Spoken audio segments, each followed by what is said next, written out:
今日G點，小編帶大家睇睇一班在英港人嘅第4次集會。萬反倫敦建造新中國大使館，結果又出事啦。英國皇圈今年有一個玩極都唔厭嘅主題活動啊，就係反對中國喺倫敦皇家鑄幣廠舊址興建新大使館。從2月份開始佢哋已經發動咗3次嘅遊行集會，其中有2個人涉嫌違反英國公共秩序法被檢控。雖然有手足就衰咗啦，但呢班網友仲未知驚啊，恃住踏馬，連英國警察都冇有怕。喺當地時間6月14號第4次舉行咗集會，擺出一副不撤不退嘅抗爭姿態，誓要逼英國政府跪低。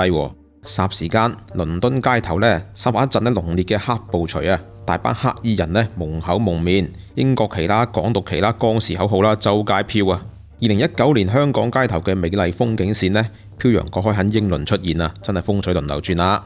除咗呢啲基本嘅道具之外一班仇中嘅牛鬼蛇神亦都乘機聚首喎，喺黃媒外媒嘅鏡頭之下大刷存在感啊！包括集會籌辦人之一前灣仔區議員張家利就呼籲手足堅持抗爭。佢話嚟緊呢幾個月都係關鍵啊，例如寫信俾 MP 啦，同各個層面做一啲工作。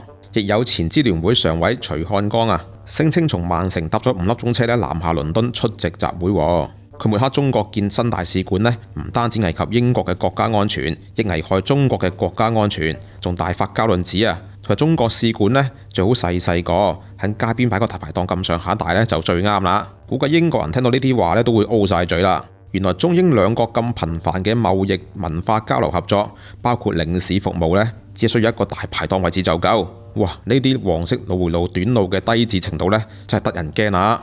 除咗一班黃口黃面嘅偽英國人現場都有洋面孔浮現嘅。知名嘅英國辱華鋼琴家 Dr. K 都出現喺現場啊！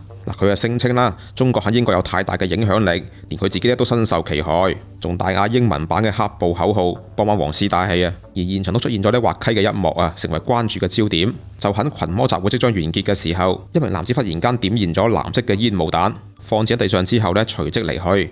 估唔到中途就被英國警方截停咗手身，擾攘半小時後先獲放行啊！佢話自己見過喺英國舉行嘅巴勒斯坦集會啦，亦都會放煙花嘅，所以並唔覺得自己行為係有問題嘅。佢仲話不滿現時集會大台嘅行徑添，所以就放下煙霧彈之後離開啦。哇！睇落係自己有實情嚟踩場嘅，認真可笑啦。其實所謂嘅抗爭結果注定係得個吉㗎啦。因為英國工黨政府就算面對美國壓力早前都拍晒心口咁保證啊，指中國起新使館無需憂慮安全嘅隱患。況且而家正值英國政府檢討移民白皮書嘅敏感時期啊，你班 BNO 港人居然仲咁搞震，小心英國爸爸隨時修例踢你走啊！到時千祈唔好揾中國大使館求助啊！